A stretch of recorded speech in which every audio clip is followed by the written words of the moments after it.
Now the next question is, if A is equal to 2 into 2 matrix and I is identity matrix, then show that AI plus BA the whole cube is equal to A cube I plus 3A square B into A.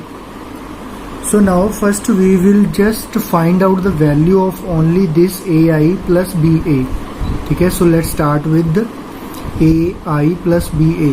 तो यहाँ पे A और B है जो constant है, ठीक है. I अपना आइडेंटिटी मैट्रिक्स है, B यहाँ पे A भी अपना एक मैट्रिक्स है जिसकी वैल्यू गिवन है क्वेश्चन में. सो A एज इट इज लिखा, I की मैंने यहाँ पे वैल्यू सब्स्टिट्यूट की, फिर plus B as it is लिखा, फिर A की मैंने वैल्यू सब्स्टिट्यूट की. अब हम इनको सॉल्व करेंगे. तो A मल्टीप्लाई है तो अंदर मल्टीप्लाई कर देंगे सभी के साथ. A इंटू 1 तो A हो जाएगा, A इंटू 0 0, A इंटू 0 0, ठीक है. A into 1 A. तो यहाँ पे B हमने मल्टीप्लाई किया, सभी एलिमेंट के साथ मल्टीप्लाई होगा. तो हमने पीछे सीखा था स्केलर मल्टीप्लिकेशन, वही मेथड से. तो B into 0 0, B into 1 B into 0 0, B into 0 0. Now just we are having two matrices. Now we will add corresponding elements. तो A में 0 ऐड किया A, 0 में B ऐड किया B, 0 में 0 0, A में 0 A, ठीक है. तो ये तो अपना लेफ्ट हैंड साइड है. तो लेकिन क्वेश्चन में हमें इसका क्यूब पता करना है. तो ये जो आंसर आया है इसका अब हम क्यूब पता करेंगे, ठीक है.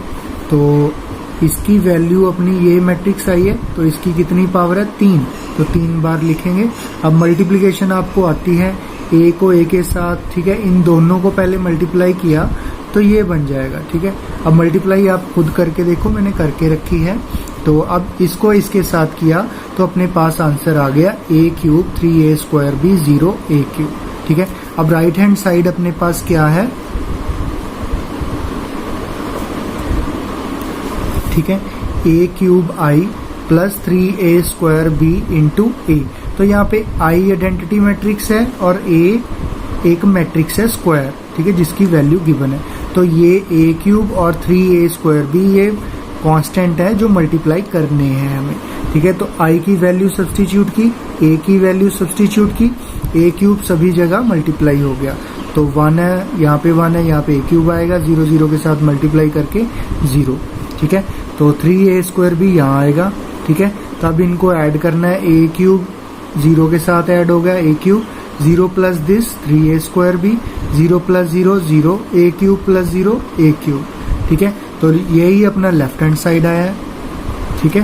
तो हम लिखेंगे hence left hand side is equal to right hand side. Next question है अपने पास 3D एक्सरसाइज का लास्ट क्वेश्चंस में से.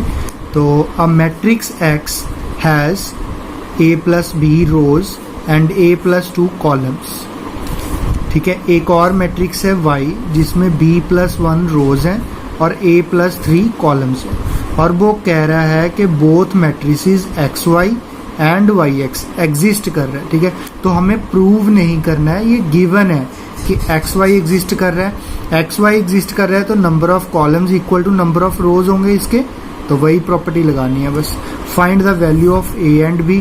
क्या आप कह सकते हैं XY और YX दोनों सेम टाइप के होंगे? ये तो हमें पता है प्रॉपर्टीज के, हमने पीछे प्रॉपर्टीज की है कि XY और YX सेम नहीं होते. और क्या इनकी प्रोडक्ट इक्वल होगी? नहीं होगी, ठीक है. तो ये वाले दो आंसर तो आपको पता ही है बाय प्रॉपर्टीज. तो आइए सॉल्व करते हैं. आपको समझाने के लिए मैंने लिखा है, कोई भी मैट्रिक्स है उसका नंबर ऑफ रोज इतनी है, कॉलम इतने हैं, ठीक है. रोज Y में रोज इतने हैं, कॉलम इतने हैं. तो वो कह रहा था मल्टीप्लिकेशन ऑफ XY एग्जिस्ट करता है. तो इट मीन X के नंबर ऑफ कॉलम्स और Y के नंबर ऑफ रोज इक्वल होने चाहिए. तो X के नंबर ऑफ कॉलम्स कितने हैं? A plus 2. Y के नंबर ऑफ रोज कितने हैं? B plus 1. अब इन दोनों को इक्वेट किया और अब सॉल्व करके अपने पास आ गई A minus B equal to, ये 2 उस तरफ मैंने ले गया 1 माइनस 2, तो 1 माइनस 2 होता है माइनस 1. तो इसको हमने मार्क कर लिया 1 इक्वेशन. नाउ हमें गिवन है YX इज ऑल्सो एग्जिस्ट, ठीक है. तो y के नंबर ऑफ कॉलम x के नंबर ऑफ रोज इक्वल होने चाहिए बाय मैट्रिक्स मल्टीप्लिकेशन रूल्स के मुताबिक। तो वही रूल लगा के बस a और v की वैल्यूज कैलकुलेट कर लेंगे। अब कॉलम्स कितने दे रखे हैं y वाले में a+3, रोज कितने दे रखे हैं a+b, ठीक है। तो a कैंसिल हो जाएगा, ठीक है, लेफ्ट कैंसिलेशन लॉ के तरफ से हमने जो प्रॉपर्टीज की थी। तो b आ गया अपने पास 3। अब इसको फर्स्ट इक्वेशन में सब्स्टिट्यूट कर दो a माइनस b, तो b की जगह मैंने सब्स्टिट्यूट किया 3 equal to -1 as it is, first equation लिख ली। अब ये -3 उस तरफ ट्रांसपोज करेंगे तो हो जाएगा +3, -1 + 3, तो -1 + 3 कितना होता है 2, तो a की वैल्यू आ गई 2, b की वैल्यू आ गई 3, यही अपना आंसर है। लास्ट टू इसके जो पार्ट्स है कि सेम टाइप्स के नहीं होंगे, आंसर इक्वल आएगा x y और y x का आंसर इक्वल आएगा, नहीं आएगा, ठीक है। ये तो बाय प्रॉपर्टीज ही आपको बेसिक पता होना चाहिए। नेक्स्ट क्वेश्चन है, वो कह रहा है कि लैम्बडा है जो कॉम्प्लेक्स नंबर को बिलोंग करता है लेकिन लैम्बडा 0 नहीं है, ठीक है। तो a हमें दे रखा है लैम्बडा 1 0 लैम्बडा, an हमें ये दे रखा है, ठीक है। तो हमें प्रूव करना है, यहाँ पे एंड नहीं होगा, शो करना होगा, प्रूव करना होगा कि अगर a ये है तो an इतना होगा। तो इस तरह के क्वेश्चन हम जो आपका +1 का चैप्टर था मैथमेटिकल इंडक्शन उसके साथ करेंगे। तो हम कैसे करेंगे, सबसे पहले हम by mathematical induction we can prove, ये वर्डिंग तो आपको याद होगी अभी तक आई होप। तो लेट्स स्टार्ट। पहले हम अज्यूम करेंगे कि n = 1 के लिए क्या रिजल्ट है, ठीक है। तो यहाँ पे an था 1 हो गया, लैम्बडा का n था, ठीक है, इसके साथ कंपेयर कर लेते हैं। तो लैम्बडा का n था, लैम्बडा 1 हो गया, 1 हो गया, यहाँ पे लैम्बडा 1 - 1 होगा, 0, लैम्बडा का n था तो लैम्बडा की पावर 1 होगी, ठीक है।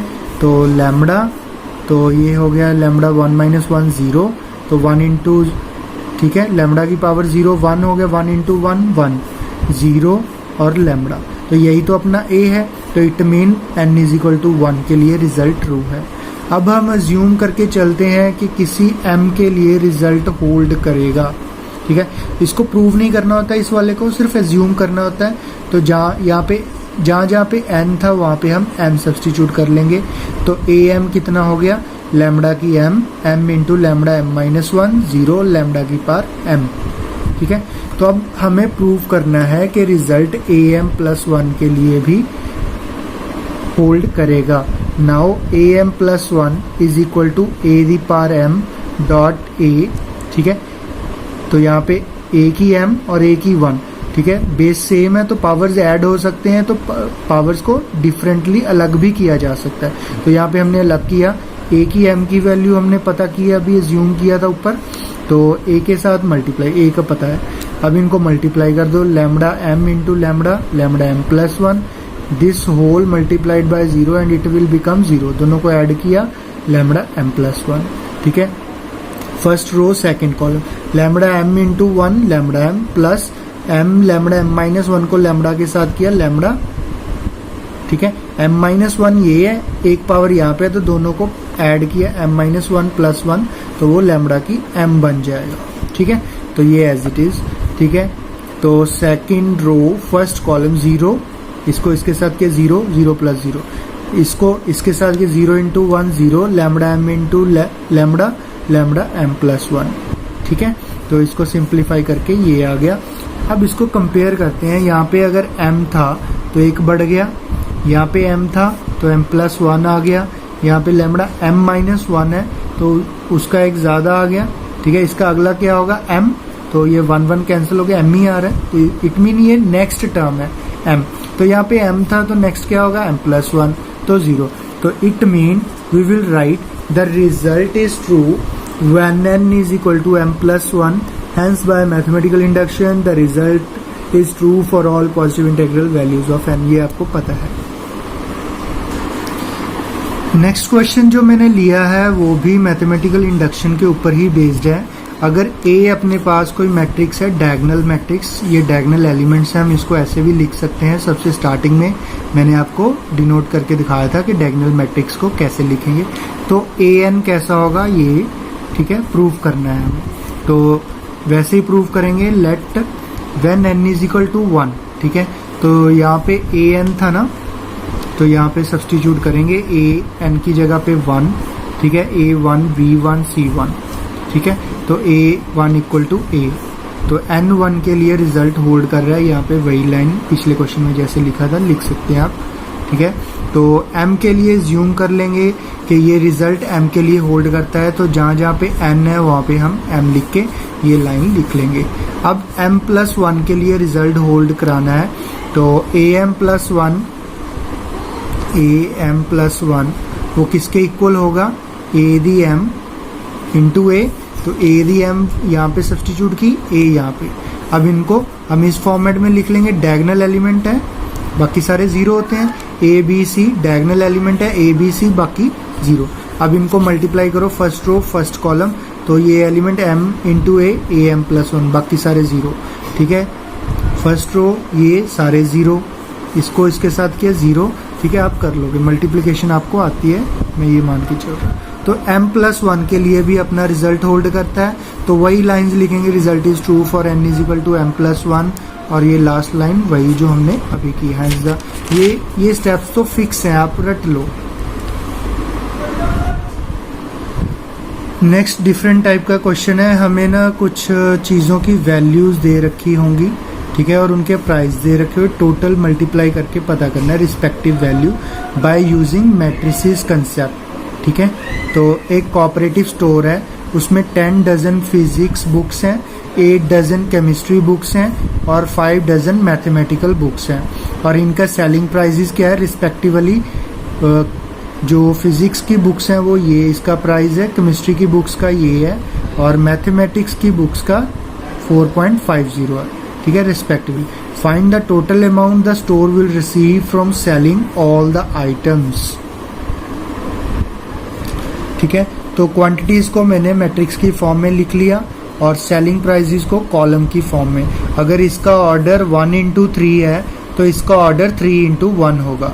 फिर बस क्या, अब इनको मल्टीप्लाई कर दो, ठीक है। इस तरह लिखने का अपना ऑब्जेक्टिव है, सो दैट के मल्टीप्लिकेशन रूल के मुताबिक होल्ड करे, ठीक है।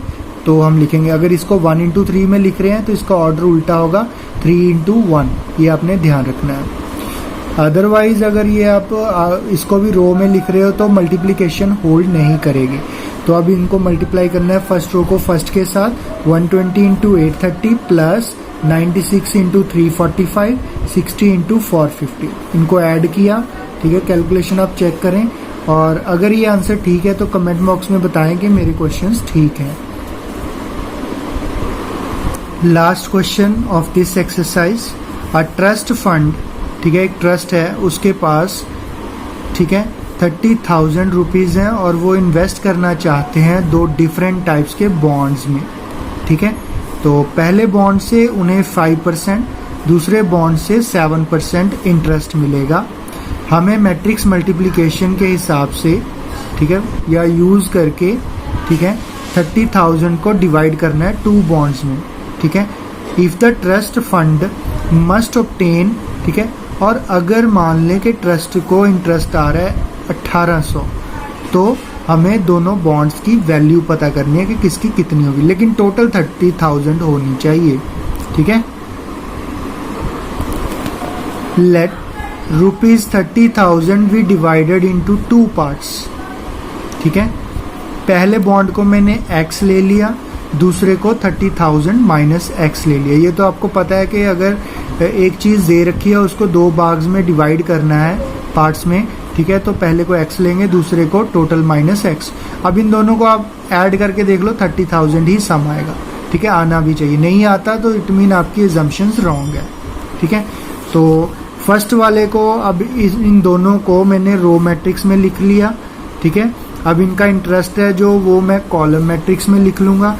5% है तो परसेंट का 100 नीचे लग जाएगा, तो ये 7% है, 7/100, तो इसको कॉलम मैट्रिक्स में, इसको रो मैट्रिक्स में, सो दैट कि इनकी मल्टीप्लिकेशन हो सके। इसका ऑर्डर कितना है, 1 रो 2 कॉलम, इसका 2 रोज 1 कॉलम, ठीक है।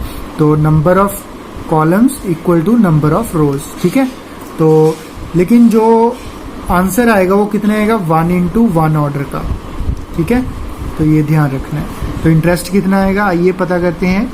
इसको इसके साथ मल्टीप्लाई किया, x इंटू 5x ओवर 100, ठीक है। ये वाली ब्रैकेट इसके साथ लिख देंगे, इनको सॉल्व करके दोनों को प्लस करके ये आ जाएगा। अब ये दे रखा है, ये इंटरेस्ट ही है जो हमने पता की है, लेकिन हमें ये इंटरेस्ट है जो 1800 दे रखा है, तो इसको इक्वल करके 1800 के सॉल्व कर लेंगे। तो मैंने इसको 1800 के इक्वल रख लिया है। अब इसको सॉल्व करेंगे तो 1800 इस तरफ ट्रांसपोज करेंगे, 2100 माइनस 1800, तो ये माइनस 2x ओवर 100 को इस तरफ ट्रांसपोज करेंगे, तो ये आ गया अपने पास 300।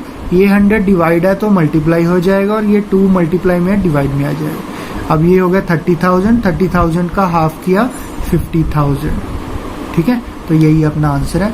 आई होप कि 3D एक्सरसाइज अब आपको फुल कंप्लीट होगी और समझ में आई है। और अगर आपको कुछ क्वेश्चन नहीं अभी भी समझ में आ रहा है तो प्लीज़ वीडियो को दोबारा देखें।